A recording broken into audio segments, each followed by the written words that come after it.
If you're on the Plan 2 retirement system here in Washington State, you've been told that if you have 30 years of service credits, you retire with full benefits at age 62. However, if you decide to go earlier, there's a penalty that applies. But have you ever stopped and think how much that penalty is, and is it worth it to take it early? In this video, we're going to look at collecting benefits at age 62 versus taking the penalty and getting benefits at age 60. Now, last year at this time, I posted this video right here covering Pension Bill 6662. And basically the bill was supposed to move down the early retirement age. So if that bill were to pass, which of course it didn't, full benefits would have started at age 60, thus getting rid of any kind of penalty before that. And I received tons of comments of, man, I hope this passes. If it does, I can retire early. And the truth is, if a 5% penalty is really what's stopping you from retiring 2 years earlier than that, you're probably not ready for retirement yet. A 5% reduction shouldn't make or break whether you can afford to retire or not. So without that bill passing, does it actually make sense to collect benefits at age 60 still and take a 5% penalty? Now, a 5% penalty may seem scary to some, but keep this in mind. If you're to take your Social Security at age 62, you're already taking a 25 to 30% reduction in your benefits. And most people don't even think twice about doing that. So why should a 5% penalty on your state pension plan really scare you at all? Once you do the numbers, it's a lot less risky or scarier than you think. So let's break down some numbers for you. So first, just a quick refresher on how your Plan 2 benefits work. So everything's based on a formula. It does not matter how much money you contribute into there. Whether you put $10,000 in over your career or $100,000 in, that does not matter, nor does it matter how much interest that grew. But what you contribute in all goes into a pot, and the benefit that you get from that pot is based on a set formula. So remember, Plan 2 gives you 2% for every single year you work in Washington State. And they're going to base that percentage on the average of your top 5 years of income. Remember, it's top 5, not your last 5. So just to make numbers easy, let's say your last 5 years you average $100,000, which many educators currently are around that if you have 30 years in the system. So you have $100,000.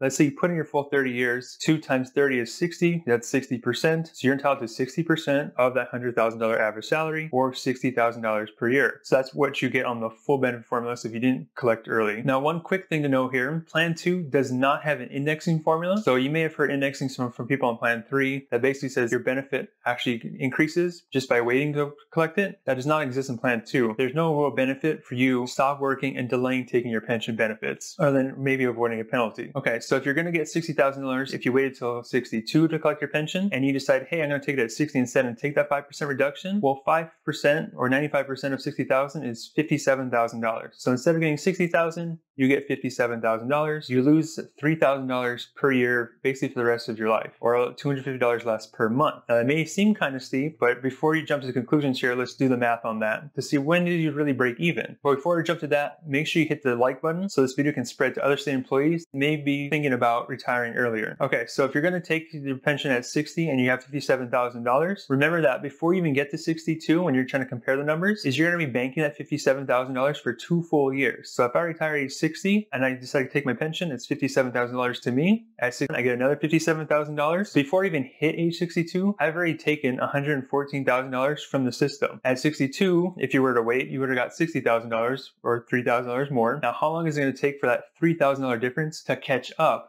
to the $114,000 you already collected? Well, the truth is, if you do the math on it, it takes about 38 years before that number breaks even. So what does that mean? That means if you're waited till 62 to take your benefits, you're not going to break even until your age 100. Definitely well past most people's lifetime expectancy. So you can see by this that collecting at age 60 actually makes a ton of sense than waiting until 62. I kind of oversimplified the situation, and I didn't take into account the cost of living adjustment. In fact, in that example, I left the cost of living adjustment in Washington State at 0. So assuming you got $57,000 at age 60, but got a 0% cost of living or raise, basically, you still break even at age 38. If, however, you get that cost of living adjustment, which again starts July 1st after you've been retired for a full year. So if you retire at age 60, collect benefits for a full year, by the time you're 61, you'd be eligible for your first raise. So if you got the max benefit and you got that 3% raise each year, you got $57,000 the first year. The second year, the $57,000 would become a little bit over $58,000. And by the time you got to 62, your benefit's now a little over $60,000. So in fact, you'd be making more money by collecting at age 60 instead of waiting until 62 and just avoiding that 5% penalty. Now that's of course the rosy situation, assuming you get the 3% cost of living adjustment for those 2 years. But either way you look at it, if your worst case is it takes you 38 years to break even and your best case is you actually make more money than waiting to 62, you're looking at a pretty good situation all around. Now, of course, there's a lot more that goes into retiring earlier than just your state pension plan. You still have taxes, inflation, healthcare expenses, and things like that. So this is just one small piece in the overall pie. And I actually just released a book called The 7 Money Earning Mistakes That Washington Teachers Make. And mistake number 1 is really not understanding your benefits and all the intricacies behind it and how you can utilize it to your benefits to potentially retire earlier. So if you want to grab a copy of that book to learn more about these things, I'll drop a link in the description below. Hope you guys enjoyed this video. I'll see you guys next week. Remember that your future depends what you do today.